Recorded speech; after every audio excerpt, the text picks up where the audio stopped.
Os protestos nos Estados Unidos e no Brasil contra a violência que atinge os negros traz de volta aos holofotes a desigualdade racial nos dois países. Neste vídeo, a BBC News Brasil mergulha nas estatísticas que ajudam a entender o tamanho da disparidade em 5 áreas. Mas antes de entrar no primeiro tópico, um retrato geral. Os negros, que no Brasil são a soma das pessoas que se declaram pretas ou pardas, representam a maioria da população. Segundo o IBGE, dos 212 milhões de brasileiros, quase 120 milhões, ou seja, 56%, são negros. Nos Estados Unidos, os negros representam 13% da população. Ou seja, eles são quase 44 milhões dos 328 milhões de habitantes. Vamos começar por um indicador importante na educação. A taxa de analfabetismo tem caído nos últimos anos no Brasil, mas a desigualdade ainda é alta. 9,1% dos negros de 15 anos ou mais são considerados analfabetos funcionais, ou seja, não conseguem ler ou escrever um simples bilhete. Entre os brancos da mesma faixa de idade, a taxa é de 3,9%. Nos Estados Unidos, a desigualdade é ainda maior. 24% dos negros com mais de 16 anos enfrentam dificuldades para ler e compreender um texto simples. Entre os brancos, a taxa é de 7%. O abismo persiste quando se avalia a educação superior em ambos os países. No Brasil, o percentual de pretos e pardos que concluíram a graduação cresceu de 2,2% em 2000 para 9,3% em 2017. Entre a população branca, esse índice cresceu de 9,9% em 2000 para 22%. Nos Estados Unidos, 21% dos negros e 35% dos brancos têm um diploma de graduação. Segundo tópico, saúde. A pandemia do coronavírus, que matou mais de 400 mil pessoas no mundo, tem sido marcada também pela forma desproporcional com que atinge segmentos sociais e escancarou problemas estruturais nos sistemas de saúde.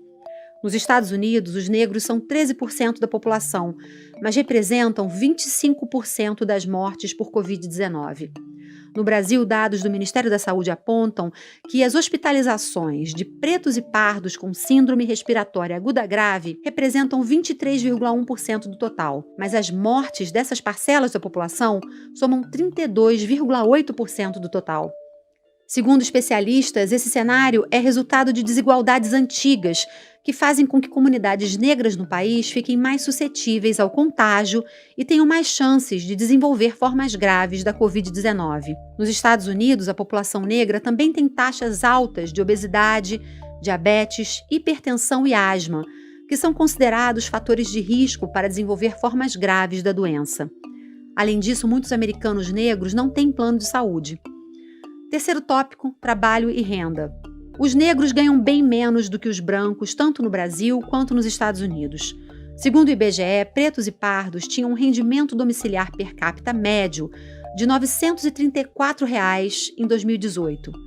No mesmo ano, os brancos ganhavam quase o dobro, em média R$ 1.846. Nos Estados Unidos, onde a renda é medida anualmente, os negros têm um rendimento domiciliar médio de 41,3 mil dólares, um pouco mais do que a metade do dos brancos, de 70,6 mil dólares. A taxa de desemprego entre os negros é maior do que a dos brancos nos dois países. No Brasil, a taxa de desocupação entre os negros em 2018 foi de 14,1% contra 9,5% entre os brancos.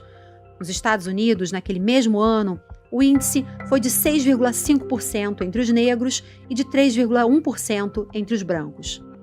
Quarto tópico, violência. Uma das principais causas de mortes de negros é a violência. Em uma década, entre 2007 e 2017, a violência que levou à morte de pretos e pardos no Brasil cresceu 10 vezes mais do que a contra brancos.